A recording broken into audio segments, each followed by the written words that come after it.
c'est vraiment un plaisir de vous accueillir pour cette 15e biennale. C'est vraiment un plaisir parce que ça fait presque 2 ans qu'on a eu la chance de pouvoir échanger et interagir. Alors,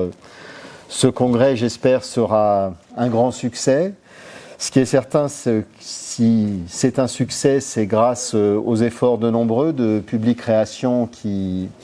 chapeautent l'organisation très pratique et puis du conseil scientifique de la Biennale. Alors je ne vais pas les remercier tous et chacun, même si beaucoup sont dans la salle, mais clairement, c'est grâce à votre contribution, à vos efforts, qu'on arrive à faire ce grand événement avec des responsables de programme qui ont mis toute leur âme et leur intelligence pour essayer de faire un programme attractif qui mette en évidence les points forts et les innovations de ces 2 dernières années qui vont nous permettre d'échanger, de progresser dans nos connaissances. Donc, merci à tous. Alors, le programme, il a des temps forts. Vous avez vu qu'il se répartit sur 4 salles, qu'en pratique, il y a un programme de pharmacie qui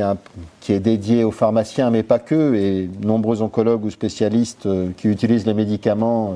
sont bienvenus dans ces sessions. Il y a nos cousins hématologues qui occupent aussi une journée et demie avec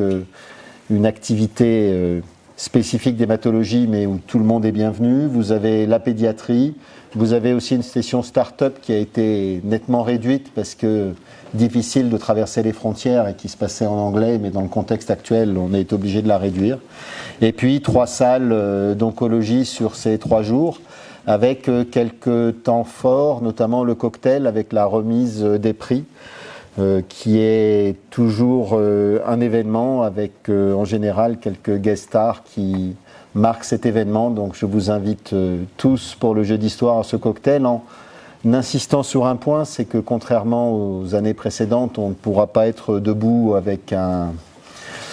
des verres, c'est strictement interdit dans le contexte sanitaire, donc ça sera assis et donc du coup on a été obligé de limiter les places, donc n'arrivez pas une demi-heure après le début parce que vous risquez de vous retrouver coincé parce que toutes les places seront prises. Alors au niveau du protocole sanitaire, on est un peu embêté, vous savez que la loi ici à Monaco, mais c'est pareil en France, on n'a pas le droit de consommer ou de boire un café debout, donc on a réussi à négocier pour avoir des cafés dans les stands, mais il faut les boire assis. J'insiste un petit peu parce que si les systèmes de sécurité voient qu'on prend les cafés en marchant, demain il n'y aura plus de café, donc attention, c'est pareil, voilà, il y a cette épée de Damoclès qui est au-dessus de nous, qu'on est bien sûr obligé de garder le masque, mais par contre pour les orateurs, et je trouve que c'est un peu plus sympa, on est autorisé à enlever le masque, comme ça on se voit, et puis on s'entend surtout, parce que ça amortit les sons, et les micros comme les écrans, si éventuellement quelqu'un postillonne,